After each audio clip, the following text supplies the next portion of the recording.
கிறிஸ்துவின் அன்பு மட்டுமே, தனக்காக தன் ஜீவனை கொடுத்த ஆண்டவராக இயேசு கிறிஸ்துவை, அவர் சரீரத்தின் ஒவ்வொரு அவயங்களும் எனக்காக நொறுக்கப்பட்டதை, என்னுடைய சரீரத்தின் சுகத்திற்காக, என்னுடைய மனதின் சுகத்திற்காக அவர் பட்ட பாடுகளை, அவமானங்களை, நிந்தைகளை, பரியாசங்களை நோக்கி பார்க்கும் மனது அந்த கிருபையை, அந்த அதில் வெளிப்பட்ட அன்பை இருதயம் உணர உணர உணர அந்த இருதயத்திற்கு பாவம் பிடிக்காமல் போயிடும். ஸோ இதுதான் ஆதி திருச்சபையில் அந்த அன்பினால் தான் அவங்க நிரப்பப்பட்டு ஊழியம் செஞ்சாங்க. ஸோ அப்போஸ்தலனாகிய பவுல் சொல்றது போல, கிறிஸ்துவின் அன்பு எங்களை முன்பும் பின்னும் நெருக்கி ஏவுகிறது அப்படின்னாரு. ஸோ அந்த அன்பின் நிமித்தம் தான் அவரால் அப்படிப்பட்ட ஒரு வல்லமையான ஊழியத்தை செஞ்ச முடிஞ்சது. ஆண்களும் பெண்களும் சேர்ந்து அன்றைக்கு ஊழியம் செஞ்சாங்க. நிச்சயமா எல்லாருடைய இருதயங்களிலும் அந்த அன்பு, கிறிஸ்துவின் அன்பு, தன்னலமற்ற அன்பு, அந்த சிலுவையின் அன்பு அவங்க இருதயத்தில் இருந்தனால தான் அவங்க ஒரு சமாதானத்தோடு, சந்தோஷத்தோடு, பரிசுத்தத்தோடு அந்த நாட்களில் ஊழியத்தை செஞ்சாங்க. இன்றைக்கும் அதுதான் தேவை. அந்த மேல் வீட்டு அறையில் கூட 120 சீஷர்கள் பெண்களும் ஆண்களுமாய் சேர்ந்து அந்நிய பாஷையில் ஜெபிச்சு அந்த வல்லமையை பெற்றுக்கொண்டாங்க. ஸோ அப்படிப்பட்ட ஒரு இடத்துக்குள்ளே ஏன் அப்படி போனாங்கன்னா, சிலுவையில் அறையப்பட்ட இயேசுவை அந்த சீஷர்கள் தங்கள் கண்களால் பார்த்துருந்தாங்க. அந்த அன்பு என்னதென்று அவங்க உணர்ந்திருந்தாங்க. ஸோ அதனால தான் ஆண்டவருடைய வார்த்தைக்கு கீழ்ப்படிந்து அந்த மேல் வீட்டு அறையில் இருந்த எல்லாருடைய இருதயங்களும் என்ன இருந்திருக்கும் யோசிச்சு பாருங்க. ஸோ எல்லாருமே ஆண்டவராக இயேசு அடிக்கப்பட்டதை நேராக கண்ணில் பார்த்தவங்க. ஸோ அந்த சரீரம் அடித்து நொறுக்கப்பட்டதை, அந்த அன்பை அவங்க உணர்ந்ததுனால தான் எப்படியாவது ஆண்டவரை பார்க்கணுன்ற அந்த வாஞ்சியோட தான் அந்த மேல் வீட்டு அறையில் காத்திருப்பாங்க.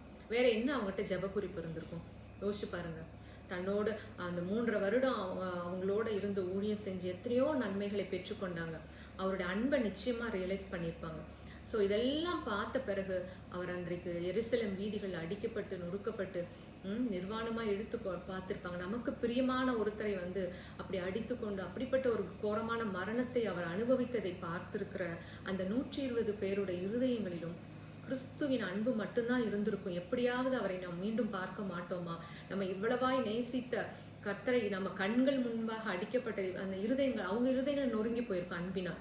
ஸோ அந்த நொறுக்கப்பட்ட அந்த அன்பினால் நொறுக்கப்பட்ட இருதயத்தோடு அவங்க அந்த மேல் வீட்டு அறையில் இருந்தனால தான் அப்படி ஒரு வல்லமையான அபிஷேகம், உலகத்தை கலக்கக்கூடிய அந்த 2000 ஆண்டுகளாக உலகத்தை முற்றிலுமாய் அந்த கிறிஸ்துவை கொண்டு போகக்கூடிய வல்லமை அந்த 120 பேருக்கு எப்படி வந்ததுன்னா, அவங்க இருதயத்தை ஆளுகை செய்து கொண்டிருந்த அந்த அன்பு தான், கிறிஸ்துவின் அன்பு அந்த இருதயத்தை பற்றி இருந்தனால தான் அந்த இருதயத்தில் எந்தவித பாவமோ, இச்சைகளோ, ஆசைகளோ அல்லது தேவைகளோ இருந்திருக்கவே முடியாது.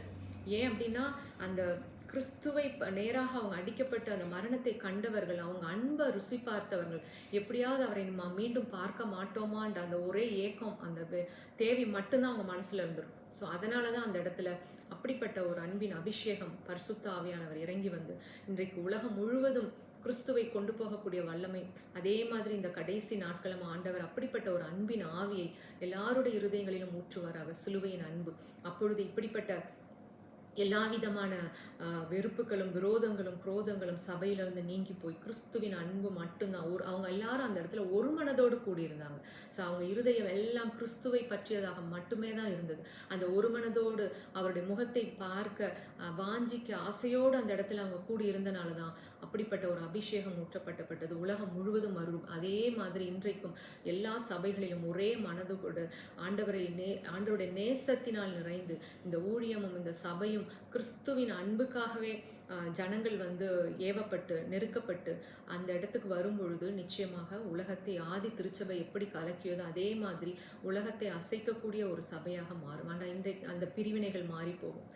பிரிவினைகள், குரோதங்கள், வெறுப்புகள், குறை கூறுதல்கள், பாவங்கள் எதுவுமே இருக்க முடியாது. எல்லாமே அந்த அன்பினால் எரிக்கப்பட்டு போய் ஒரு பரிசுத்த ஒரு சபையாக நிச்சயமாக அது மாறும். அது மனிதனுடைய முயற்சியில் அல்ல, சிலுவையில் வெளிப்பட்ட அந்த அன்பும் கிருபையும் அந்த பரிசுத்தத்தை கொண்டு வரும். கிறிஸ்துவின் அன்பு மாத்திரமே மனித இருதயங்களை மறுரூபப்படுத்த முடியும்.